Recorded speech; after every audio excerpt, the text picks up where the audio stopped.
Probablemente aquí.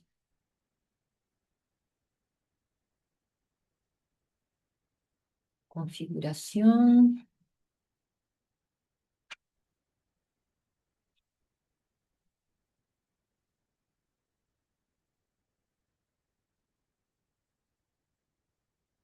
Configuración. Chu. Ay, no me puedo apagar yo.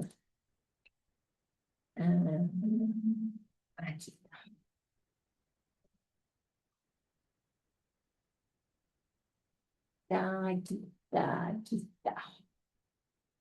Muy bien, empezamos.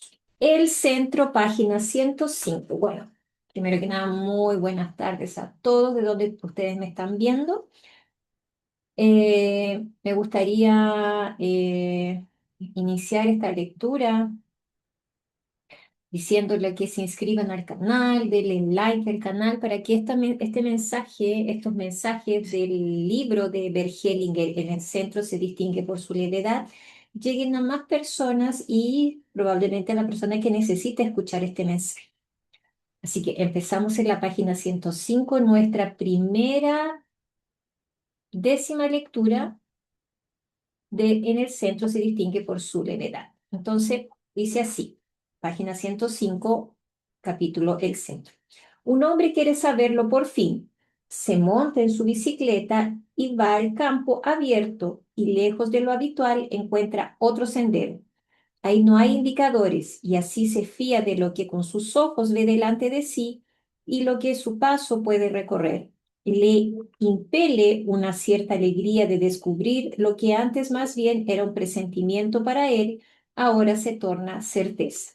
Pero después del sendero termina a orillas de un río ancho y el hombre baja de su bicicleta. Sabe que aún quiere conseguir más allá.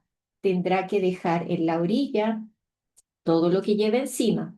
Entonces perderá su terreno firme y será llevado e impulsado por una fuerza que puede más que él, de manera que tendrá que confiarse en ella y por eso vacila y retrocede. Al dirigirse de nuevo hacia su casa, se da cuenta de que solo sabe poco de las cosas que ayudan y que le es difícil transmitírsela a otros. Demasiadas veces le ha pasado lo que un hombre que sigue a otra bicicleta cuyo guardabarros golpetea, le grita, tú guardabarros golpetea. ¿Qué? Tu guardabarros golpetea. No te entiendo, responde el otro. Mi guardabarros golpetea. Algo ha ido mal aquí. Piensa, luego piensa el freno y da la vuelta. Poco después pregunta a su maestro anciano, ¿cómo haces tú? Cuando ayudas a otros, muchas veces vienen a verte personas pidiéndote consejos en asuntos de los que solo sabes poco, pero después se encuentran mejor. El maestro le dice, no depende de saber si uno se para en el camino y no quiere seguir adelante, porque busca seguridad donde pide valor y libertad, donde la verdad ya no le deja elección. Y así va dando vueltas. El maestro, sin embargo, resiste al pretexto y a la apariencia. Busca el centro y allí recogido espera. Como uno que extiende las velas ante el viento, el acaso le alcanza una palabra eficaz. El otro, al acercarse a él, lo encuentra allí donde él mismo tiene que llegar y la respuesta es para ambos. Ahora son oyentes y aún añade, el centro se distingue por su levedad. Voy a cerrar acá porque es que hay un delirio.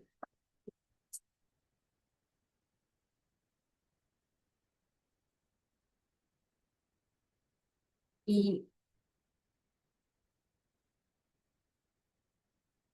y hay muchas bocinas. Ya, entonces aquí Bergelinger está hablando de el centro. Es una parábola muy profunda. Y aquí nos recuerda tres aspectos y su significado sistémico. El hombre en la bicicleta, el límite del saber. Uy, el límite del saber. El hombre llega al río y vacila. Entonces, sistémicamente, esto representa un momento en que la terapia nos pide soltar el control. dejar la orilla segura y confiar en la fuerza mayor, muchos clientes retroceden justo ahí. Entonces el guardabarros, ¿no es cierto?, de la bicicleta es la comunicación que no llega. Es como que algo impide de llegar, el ruido de ese guardabarro, ¿no es cierto?, impide que lleguemos al centro realmente de lo que nos está infligiendo, nos está, en ese momento nos está molestando, por así decirlo, en nuestra vida. Entonces, dos personas gritándose al mismo sin entenderse. Hellinger nos dice que cuando estamos centrados, el mensaje llega, aunque las palabras sean correctas. Entonces, cuando no estamos centrados, las palabras no llegan. Y eso me hace mucho sentido porque ha venido mucha gente a terapia, a hacer constelaciones, a hacer la lectura del árbol familiar y me han dicho lo mismo en otra terapia, solo que en ese momento la persona tal vez no esté centrada o no esté, como nosotros decimos, preparada para recibir ese mensaje. Cuando nosotros estamos preparados para recibir el mensaje, ahí eso llega a nuestra alma. Y ahí no es cuestión de entender con nuestra cabeza, y sí entender con nuestra alma.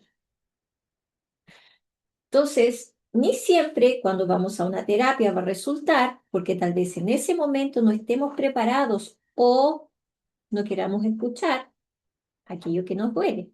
Porque a veces las personas quieren escuchar solamente lo que ellas quieren escuchar. Y eso es un tipo de manipulación con el terapeuta, ¿ya? Un terapeuta experto ya no se deja manipular y sí el terapeuta solo se va a dejar llevar por lo fenomenológico, o sea, lo que ocurre en el campo y cómo capta el terapeuta, cómo capta ese campo. Entonces, el maestro anciano, ¿no es cierto?, utiliza el centro como una herramienta. Y aquí es donde está la enseñanza más profunda. Buscar seguridad donde pide valor y libertad, donde la verdad ya no le deja elección. El cliente que da vuelta no necesita más información, necesita valentía para el siguiente paso. Y eso a veces nos cuesta, porque a veces no estamos preparados. Entonces el maestro entiende que las velas ante el viento espera la palabra eficaz. Entonces el terapeuta sistémico no impone, se coloca en el centro y deja que el campo hable a través de él. Como yo estaba diciendo, lo fenomenológico. Si vamos a ver la palabra fenomenología, vamos a desglosarla, ¿no es cierto? Fenómeno y logía. Entonces, es el estudio. ¿Qué es lo que nosotros hacemos como terapeutas sistémicos, consteladores? Cuando vemos el campo, vemos el fenómeno que se muestra a través o de los muñecos, o de las personas, o de los caballos, o sea, con qué ustedes estén constelando, con piedra, papeles, pero eso, ¿cómo se siente? ¿Ya? Una se siente a través de los movimientos y otra en el cuerpo. Entonces, el terapeuta sistémico no impone, nosotros no imponemos nada, no podemos, esos son las leyes de los órdenes de la ayuda, ¿ya? Eso es otro libro que también quiero leer acá para que los ayude a ustedes, no solo en las terapias, pero también en la vida de cada uno de nosotros. Dice que nosotros no podemos imponer nada al cliente. O, por ejemplo, quedarnos solamente del lado del cliente y decirle, ah, pobrecito, está sufriendo tanto, escucha, lo siento mucho. O colocarme del lado, ¿no es cierto?, de la víctima o del victimario. No, nosotros tenemos, como terapeutas, tenemos que estar siempre centrados y siempre buscar de a dónde surge ese fenómeno.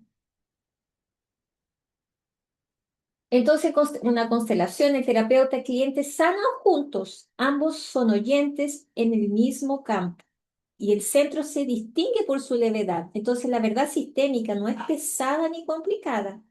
Cuando algo está en su lugar, se siente liviano. Y es increíble porque cuando hacemos la constelación o hago la lectura del árbol genealógico, la persona viene con una cara muy pesada. Y cuando sale, la cara le cambia completamente. Entonces, Hellinger nos enseña que el buen terapeuta no es el que sabe más. pero es el que encuentra su centro y de ahí acompaña. No impone, no grita, no persigue la verdad, la deja llegar, la verdad la deja llegar. Y cuando el terapeuta está centrado, el cliente también encuentra su propio centro, porque ambos están escuchando el mismo campo. Y eso es lo bonito de cuando hacemos cualquier terapia que sea. Todos, si hacemos Reiki, si hacemos registro akáshicos, si hacemos alineación de chakra, si hacemos, no sé, leemos un tarot o leemos el árbol genealógico, como ahora yo lo estoy haciendo con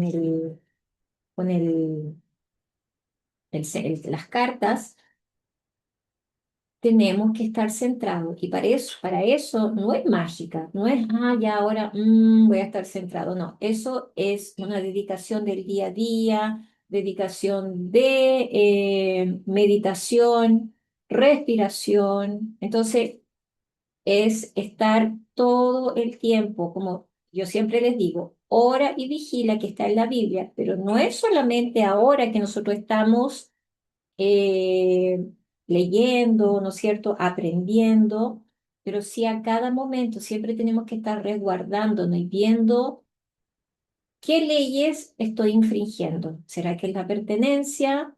¿Será que es el equilibrio? El equilibrio es lo que más tenemos que trabajar. Bueno, tenemos que trabajar todas las leyes de los órdenes del amor, pero el equilibrio yo creo que es lo que más tenemos que trabajar. Hoy está súper frío acá en Santiago. Está, ¿cómo se llama? Está muy húmedo y eso hace mucho frío. ¿Ya? Muy bien, vamos a la página 107 y 108, que es la vuelta. Entonces aquí dice, alguien nace en su familia, en su país, en su cultura.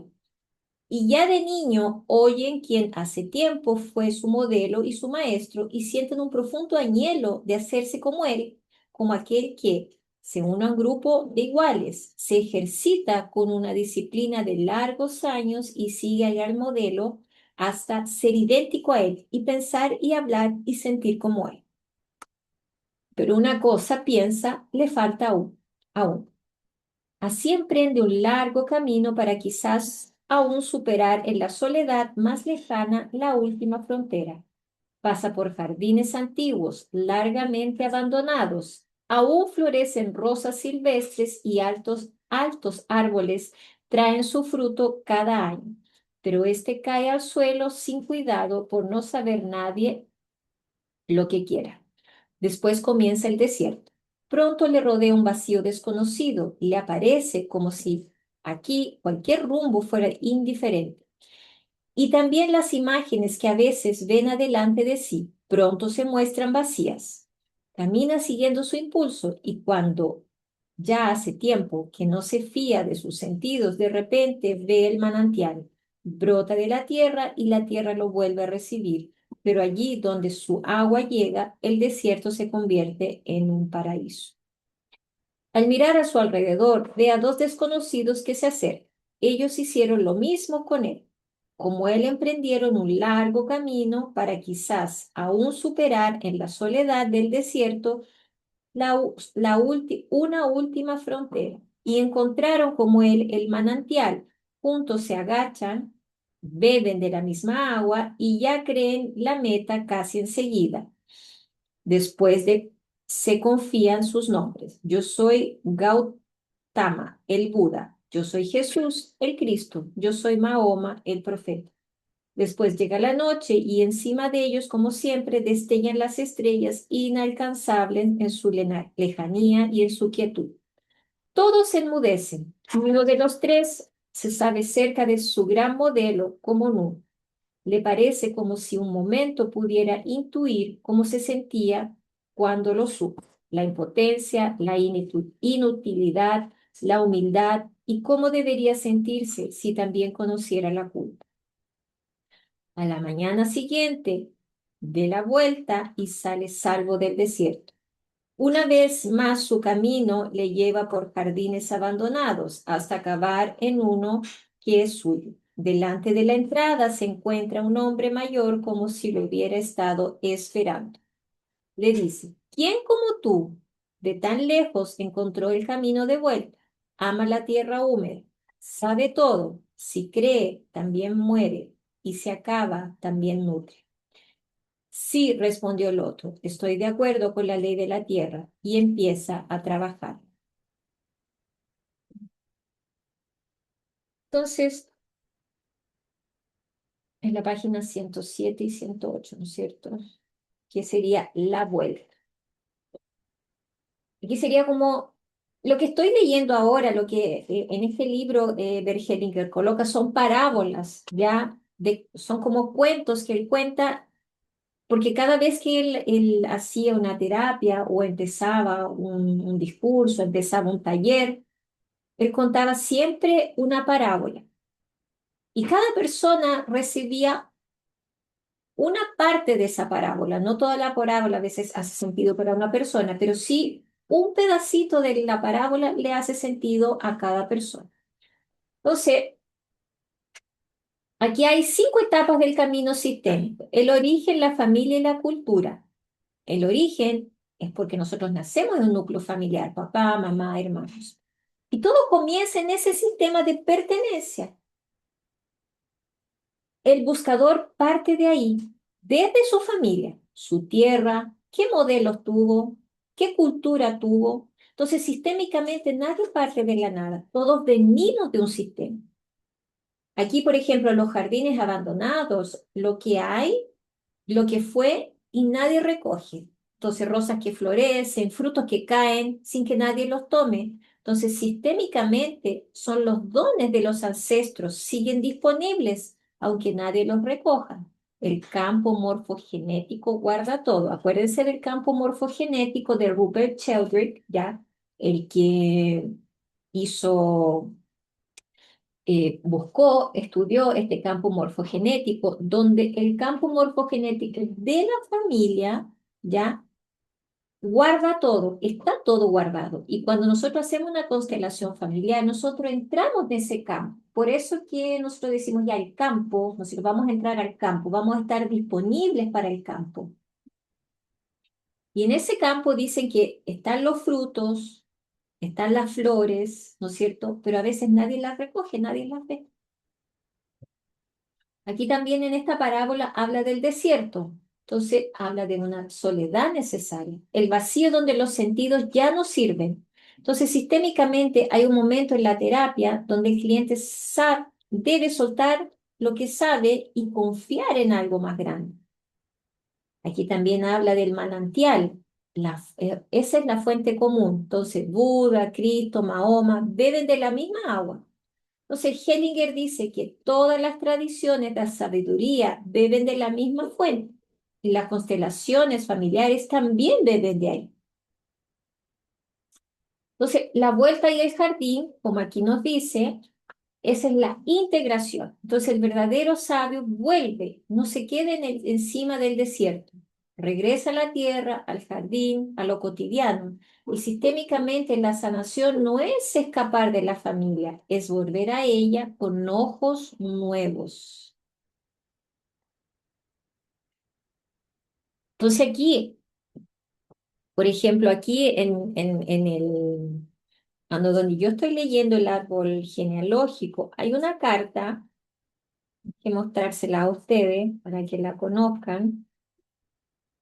Hay justamente una carta que habla sobre eso. Esta, se las voy a mostrar acá. Esta carta nos muestra a que hay una persona, ¿no es cierto?, que mandó todas las ramas malas de su árbol genealógico. Y sin embargo, se siente sola, porque el camino no es quemar las ramas, y sí quemar las ramas en homenaje a todos aquellos que fueron, a todos aquellos que hicieron, lo hicieron bien, lo hicieron mal, pero lo hicieron, ¿ya? Y por eso nosotros estamos acá. A veces por un equívoco de alguien, nosotros estamos acá. Entonces la solución no es quemar las ramas, y sí hacer un homenaje con esas ramas a los que nos antecedieron y no es alejándose de la familia. eh, Alejarse de la familia no significa que nosotros vayamos a convivir con personas tóxicas, ¿ya? Personas tóxicas también hacen parte de la familia. Lo que nosotros no podemos es excluir esas personas tóxicas. ¿De dónde? De nuestro corazón. Por más que ellas sean tóxicas, por más que ellas hayan hecho mal, ellas pertenecen, ellas tienen un lugar y nosotros tenemos que recordar eso. Ustedes pertenecen, ustedes hacen parte, pero no es necesario que lo invitemos a un cumpleaños, que lo invitemos a un tecito de tarde, porque no nos hacen bien. Incluso si esas personas son nuestros padres, si nuestros padres son personas tóxicas, que me ha tocado mucho en constelaciones, en las terapias que hago, no es necesario que nosotros estemos con ellos. Si es necesario alejarse y vivir a una cierta distancia que nosotros estemos bien. Incluso en las constelaciones no es necesario que siempre nos abracemos con ellos.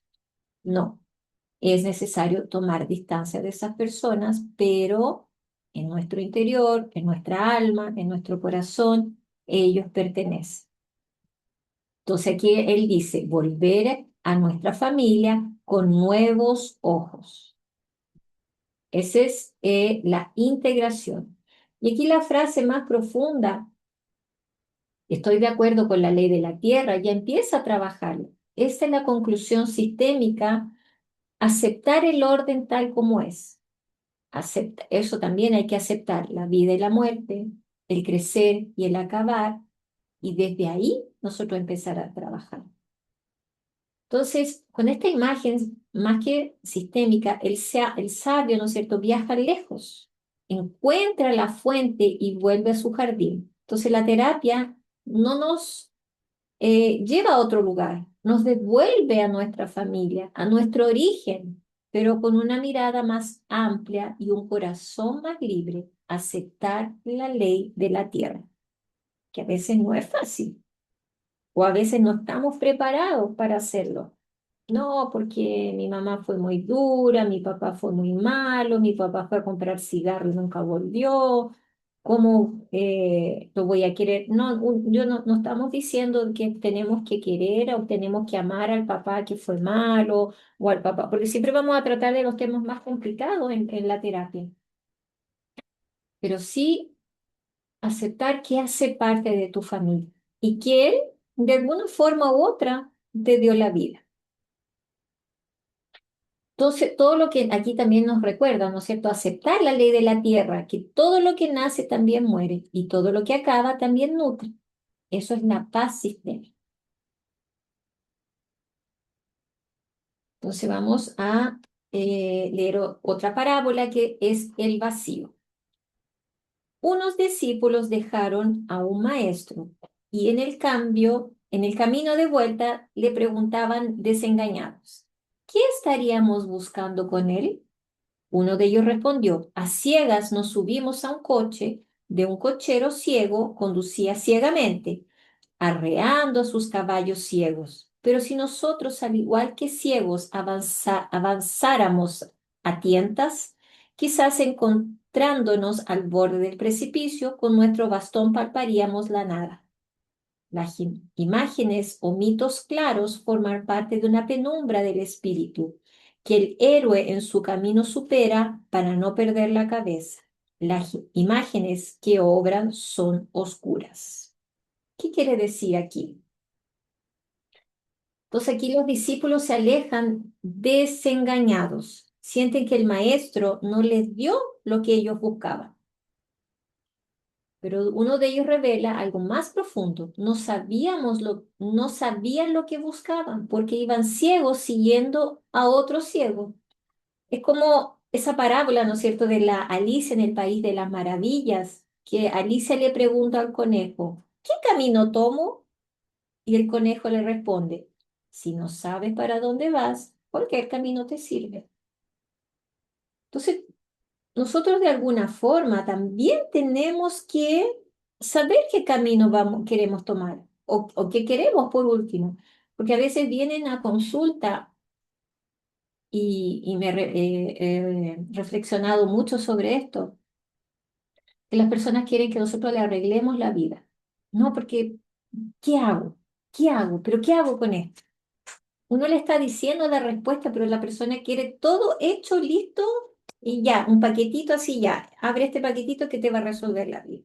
No, la vida es mucho. Por ejemplo, ustedes están acá ahora escuchando las parábolas de Bergelinger, escuchando lo que se tiene que decir sobre esto. Entonces ustedes se están nutriendo, entonces ustedes están siguiendo el camino cierto, porque la vida también no es algo fácil, no es algo que nos llega así, ya, listo, toma, ahí está todo resuelto.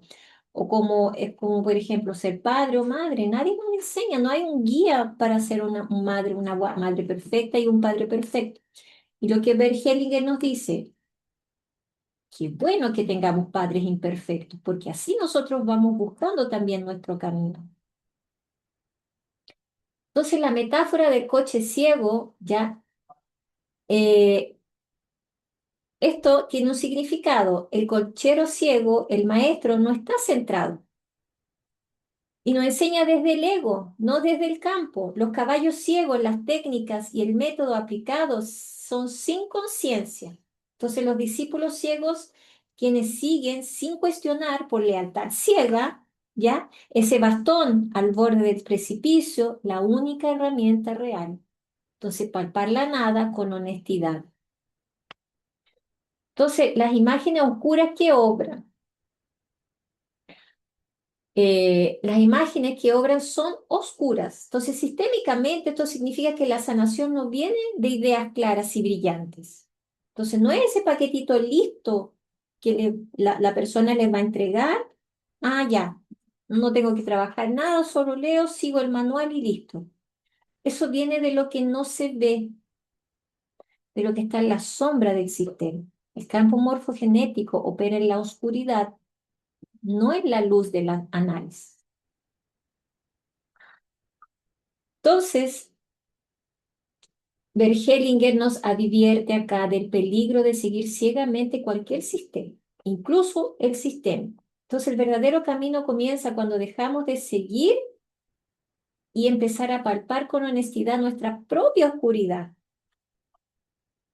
Entonces, las constelaciones no trabajan con lo que sabemos. Cuando vamos a hacer una constelación, yo no sé lo que va a ocurrir, yo no sé lo que el campo me va a mostrar. ¿Ya? El campo va a mostrar lo que está oculto. Y eso es lo que nosotros tenemos que estar preparados porque a veces vamos a descubrir que no somos hijas de ese papá que nosotros creímos toda la vida o no somos hijas de la mamá que tenemos toda la vida. Y el campo lo va a mostrar. Como ya he visto en muchas constelaciones que hemos descubierto que la mamá que yo tengo no es mi mamá verdadera. Mi mamá verdadera es mi abuela, por ejemplo, porque no se descubrió, no sé por qué estoy diciendo esto, pero me vino en la cabeza, se descubrió que mi verdadera mamá era mi hermana, porque en esa época se sentía vergüenza, porque no se podía decir en esa época, no era permitido, más por la vergüenza y por la moral también, ¿no es cierto? Que la iglesia nos colocaba mucha moral, se colocaba mucha moral en esa época y aún todavía se coloca, ¿ya? Entonces tenemos que estar preparados para lo que el campo realmente nos va a mostrar. ¿Qué hora es? Las 2. Uy, se pasa tan rápido la hora. La conversión. Otra parábola. Hace un tiempo apareció un manuscrito en el que varias parábolas de Jesús se cuentan de una manera algo diferente a la habitual para nosotros. En un estudio escrupuloso demostró que, en lo que su contenido se refiere, no cabe duda de su autenticidad. Una de esas parábolas es la historia del hijo pródigo, y en su nueva versión dice más o menos así. El hombre tenía dos hijos. El menor le dijo a su padre, Padre, dame mi parte de la herencia. El padre se entristeció al ver que su hijo tenía en la mente, pero no se la entregó. A los pocos días el hijo menor recogió todo, se fue a un país lejano y malgastó sus bienes en la vida silenciosa. Una vez lo hubo consumido todo, empezó a sentir hambre y se puso al servicio de un ciudadano de aquel país, cuidando cerdos. Con ganas habría comido de lo que se echaba a aquellos animales, pero nadie se lo da. En casa de aquel hombre rico encontró también a otro joven que había hecho lo mismo. También le había pedido una parte de la herencia. Se había ido al mismo país lejano. Le había gastado todo en una vida silenciosa, al igual que él acabó con los cerdos. Finalmente, ambos recapacitaron y uno de ellos dijo: Los siervos de mi padre tienen pan en abundancia y yo, su hijo, me estoy muriendo de hambre aquí. Volveré con mi padre y le diré: Padre, he pecado contra el cielo y contra ti. Ya no soy digno de ser llamado hijo tuyo. Tenme como uno de tus siervos. El otro dijo: Yo lo hago diferente. Mañana mismo voy a la plaza del mercado, me busco un trabajo mejor, ahorro una pequeña fortuna, me caso con una de las hijas de esta tierra y vivo igual que la gente de aquí. Al llegar aquí, Jesús levantó la mirada y dirigió a las personas que le escuchaban y le preguntó: ¿Quién de estos dos habría cumplido mejor la voluntad de mi padre? Desgraciadamente, se me olvidó el número exacto del manuscrito. Entonces, esta es la parábola del hijo pródigo, ¿no es cierto? Revisitada. ¿Qué cambia Hellinger en esta versión de El hijo pródigo? En la versión tradicional hay un solo hijo pródigo, ¿no es cierto?, que regresa arrepentido. Hellinger introduce un segundo joven que toma otra decisión completamente diferente. Luego Jesús hace la pregunta que cambia todo. ¿Quién de estos dos habrá cumplido mejor la voluntad de mi Padre? Entonces el primer hijo regresa al origen, se queda en la tierra extraña, reconoce, busca el error, construye algo nuevo, vuelve al sistema familiar, se integra a otro sistema y pide ser recibido como siervo y se hace autosuficiente. Ya, entonces la pregunta aquí de la sabiduría sistémica. Hellinger nos responde la pregunta de Jesús y eso es intencional. Sistémicamente nos enseña que no hay un solo camino correcto. Tanto el regreso como la partida pueden ser movimientos legítimos del alma, dependiendo del sistema familiar de cada persona. Entonces, por eso que a veces una mamá que tiene varios hijos, cada hijo toma un rumbo diferente. Puede ser que hayan tenido, el otro día estaba leyendo algo que dos hijos habían tenido, eran gemelos y habían tenido un papá alcohólico. Un hijo decide ser igual al papá alcohólico y el otro no. El otro sale de eso y dice: no, ese ejemplo no me sirve, voy a tomar otro ejemplo y voy a hacerlo diferente. Entonces, aquí va a depender de cada persona y no exclusivamente del sistema el que fue insertado y aprendió. Entonces aquí Hellinger también nos enseña a soltar el juicio. En las familias no siempre el que regresa es el más sabio, ni el que parte es el más perdido. Lo que importa sistémicamente es que el movimiento viene del amor o del miedo, de la libertad y de una lealtad ciega. Entonces, cuando tenemos una lealtad ciega, lo hacemos por amor también. Un amor ciego que nosotros decimos en constelaciones familiares. El amor ciego sigue haciendo lo mismo que la familia, hasta que nosotros empezamos a ver que no es necesario hacer lo mismo que nuestra familia. Y mismo así pertenecemos, porque el mayor miedo de nosotros es que nos excluyan. Decir: pero lo está haciendo diferente. Y ese ya lo está haciendo diferente, está actuando diferente, ya las personas empiezan a observar diferente y dicen: pero no lo está haciendo igual que nosotros. Entonces no pertenece. Y ese no pertenece nos duele. Entonces sí podemos hacerlo diferente.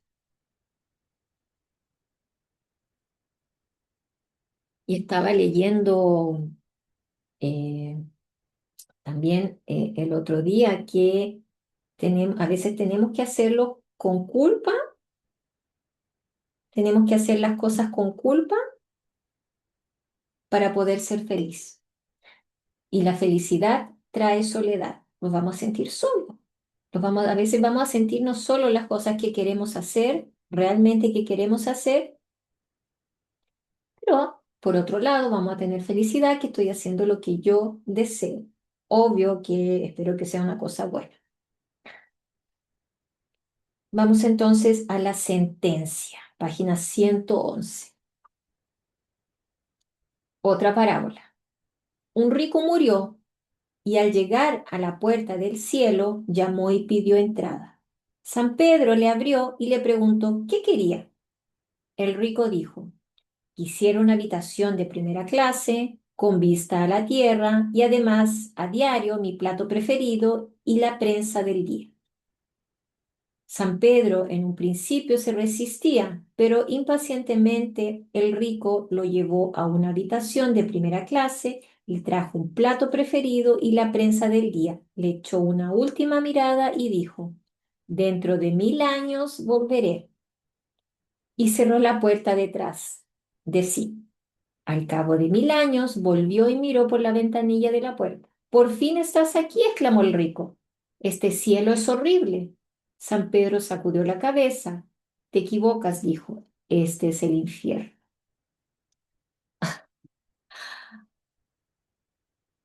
¿Qué quiere decir Bergelinger con la sentencia? Entonces, a primera vista, parece una historia sobre el cielo y el infierno. Sin embargo, Hellinger está hablando de algo mucho más profundo. El verdadero sufrimiento no siempre proviene del dolor, sino de vivir separado del flujo de la vida y de los demás. El hombre rico, ¿no es cierto?, llega al cielo esperando seguir viviendo igual que en la tierra. Quiere comodidad, quiere privilegio, buena comida, controlar su entorno. En otras palabras, no ha cambiado su conciencia. Sigue centrado únicamente en sí mismo. Entonces, ¿por qué ese lugar termina siendo el infierno? Porque durante 1000 años recibe exactamente lo que pidió. No tiene ninguna dificultad, no tiene desafíos, no necesita amar, no necesita dar, no necesita servir, no se necesita crecer. Tiene todo. Es como el paraíso. Y Bergelinger lo explica, lo expliqué en el otro libro. Nadie crece en el paraíso. Y este hombre tiene todo, excepto vida. Entonces, desde la mirada sistémica, el ser humano necesita pertenecer, vincularse, participar del movimiento de la vida. Y cuando queda encerrado únicamente en sí mismo, aunque tenga todas las comodidades, ahí es donde aparece el vacío profundo. Entonces, a veces cuando tenemos todo en la vida, todo perfecto, ya nos vamos a aburrir y ahí a donde aparece el verdadero infierno, como dice acá, ¿no es cierto? Te equivocas, hijo. Este es el infierno. Entonces, el infierno no es castigo, sino la desconexión. ¿Qué representa San Pedro aquí? San Pedro simplemente nos muestra la realidad, no castiga, no te condena, pero nos revela algo. El infierno puede ser la consecuencia de permanecer encerrado en nuestro propio ego. Entonces tenemos que tomar mucho cuidado con nuestro ego. Entonces, ¿qué enseñanza hay detrás? Muchas veces la felicidad no depende de obtener todo lo que queremos. La felicidad aparece cuando decimos sí a la vida tal como viene. Y es increíble este ejercicio porque a veces nos aparecen dificultades. A mí me aparecen dificultades. A ustedes creo que también. Y, y a veces también queremos que, ay, que se resuelva luego, porque no quiero, no quiero trabajar eso, no quiero ver qué es lo que hay detrás, quiero que se resuelva luego. Pero cuando tenemos paciencia le decimos sí a la vida, sí a aquel problema, le digo sí, sí, sí. Entonces como que algo se empieza a resolver dentro de nosotros porque ya no lo excluimos más. Cuando yo no quiero ver un problema o no acepto algún problema, lo estoy excluyendo. Así como puede ser al problema, como puede ser también una persona. Entonces, ¿esto qué es lo que implica? Aceptar los límites, aceptar que también perdemos, aceptar las relaciones, aceptar el dar y recibir y aceptar nuestro lugar en el sistema. Cuando alguien solo busca satisfacer sus propios deseos, termina aislándose del movimiento del amor. Entonces, ¿qué significa la sentencia? La verdadera sentencia nos, no la dicta San Pedro, la dicta el propio hombre. Entonces, ¿quién creó su propio infierno? El hombre, ¿no es cierto?, que quería todo el comodismo, porque nunca salió de la lógica del yo quiero que ocurra esto, yo quiero que ocurra esto otro. Entonces, desde la mirada sistémica, muchas personas creen que serán felices cuando tengan más dinero, más éxito, más reconocimiento o también puede ser comodidad. Entonces, esas personas no viven el día a día, viven el futuro. Y cuando yo vivo en el futuro, yo vivo más ansiosa. ¿Qué va a pasar? ¿Qué va a pasar? Yo no sé lo que va a pasar de aquí a la tarde. Simplemente voy viviendo en el día, pero me voy haciendo consciente. ¿Qué es lo que estoy viviendo en el día a día?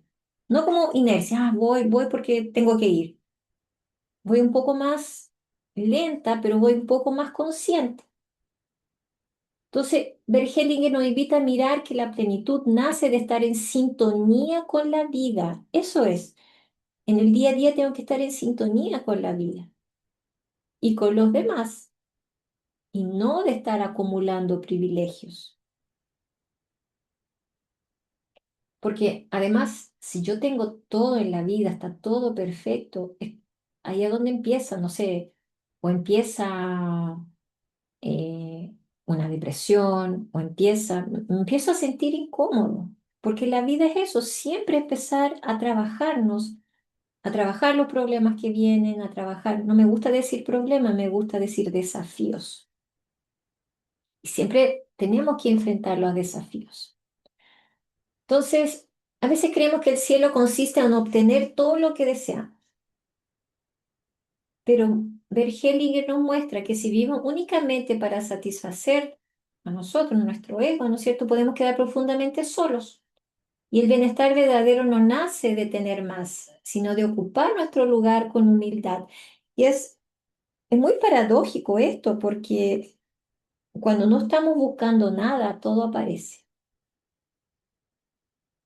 Cuando dejamos de buscar desde la... El otro día me bajó mucha información. Cuando dejamos de buscar desde el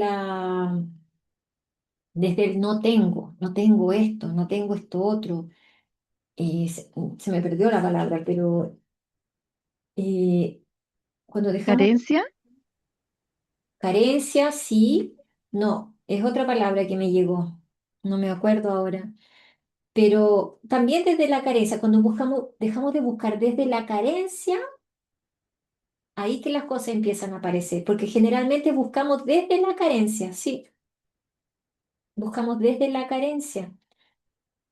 Y no es, tenemos que darnos cuenta y tenemos que tomar conciencia que no es así. Nosotros ya tenemos todo lo que queremos básicamente, tenemos la vida. Y aceptar esa vida tal y como es, ahí es como que participar del movimiento del amor.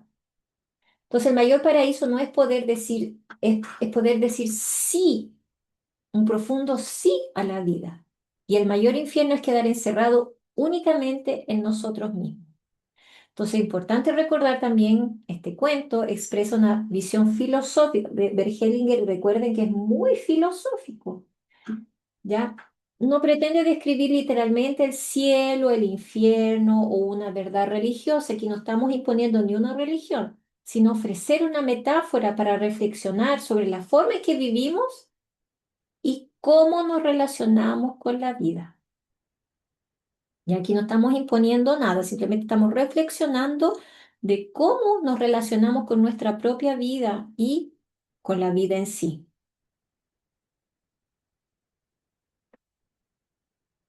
Entonces, Ahora ya, vamos a leer más una. Ahora leímos la sentencia. Vamos a leer la ceguera, otra parábola. Había una vez un oso polar al que llevaban de aquí para allá en un circo. No lo necesitaba para las funciones, sino solo para exposición.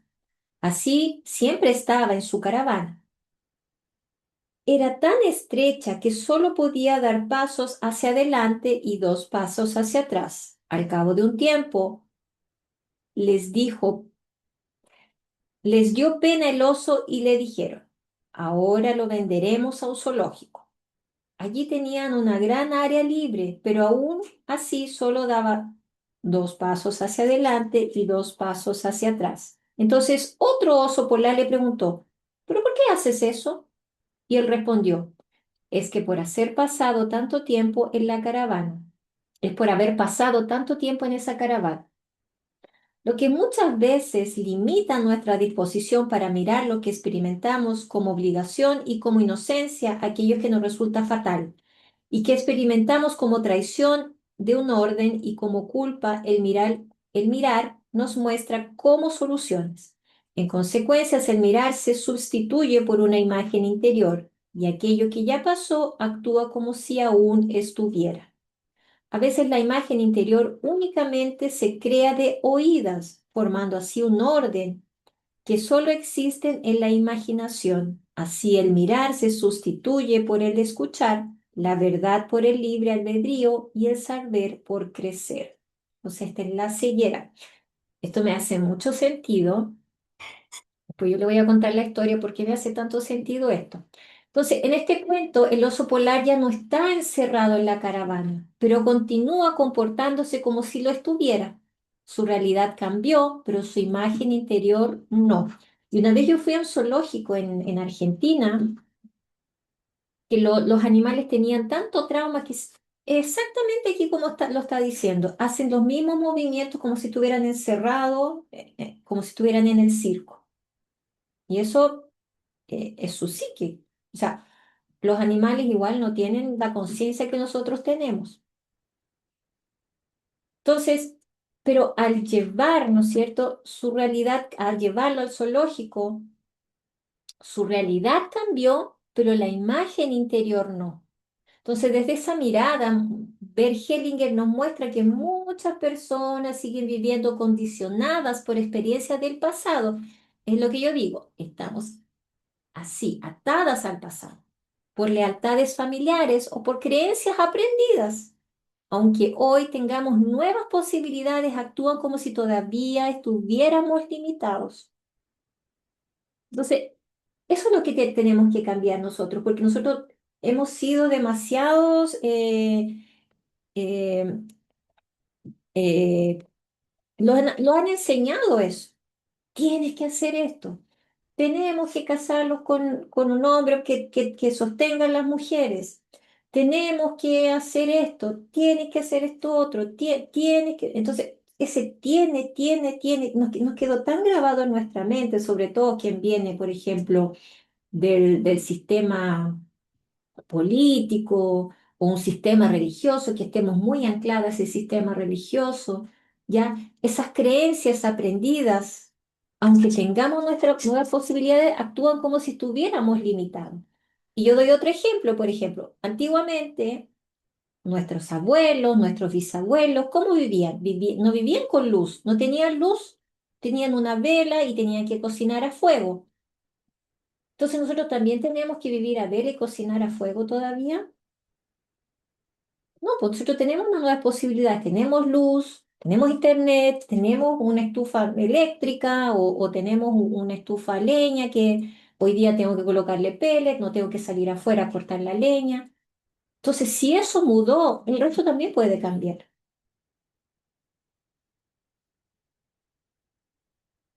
Eh, y cuando Hellinger habla de ceguera, se refiere a esa dificultad para ver la realidad tal y como es. En el lugar de mirar el presente, seguimos viendo el mundo a través de antiguas experiencias, heridas e historias familiares. ¿Ya? Y aquí tenemos algo mucho importante. Muchas veces no conocemos la realidad por experiencia propia, sino por lo que nos contaron.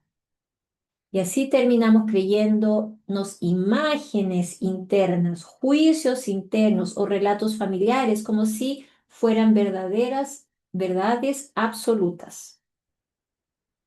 Entonces, la invitación de esta parábola, la ceguera, es dejar de vivir desde viejas imágenes y comenzar a mirar la realidad, el presente. Y cuando podemos ver lo que realmente es, no solo lo que creíamos que era, aparecen nuevas posibilidades de vida y ahí es donde aparece realmente la solución. Entonces, tenemos que mirar, es como yo digo, es como que salir, ¿no es cierto? Salir de ese círculo que nosotros tenemos, salir y mirar de afuera. ¿Qué es lo que está ocurriendo? Porque cuando estamos adentro no vamos a encontrar la solución. Tenemos que salir un poco afuera y poder mirar de de otro ángulo lo que está ocurriendo. A veces cuando tenemos un problema muy grande y no tenemos soluciones, porque nosotros estamos ahí en el círculo. Salgamos un poco de eso, miremos de otro ángulo para encontrar realmente la solución. A veces cuando tenemos un problema, la persona sale, va afuera, toma un agua, toma un jugo, va a darse una vuelta, no sé, afuera, al patio, al jardín, a la manzana, y ahí es donde viene realmente la solución. Y eso es lo que nos quiere decir hoy Berger. La invitación es dejar de vivir desde viejas imágenes y comenzar a mirar la realidad que está ahí y la solución también esté ahí en la propia pregunta. Muy bien, chicas, se me secó la garganta. Agradezco profundamente su presencia acá. ¿Ya? Espero que estas parábolas de Bergeringer la haya ayudado en algo hoy día. Y luego va a estar en YouTube, ahí lo voy a colocar en nuestro club de Bergelinger para que den un like, que lo muestren, lo vean de nuevo. ¿Ya? Un cariño a todas y muchas gracias. Hasta el próximo, hasta 15 días más. ¿Quién me escribió aquí? Buen día. Muchas gracias, interesante, muy interesante. Gracias.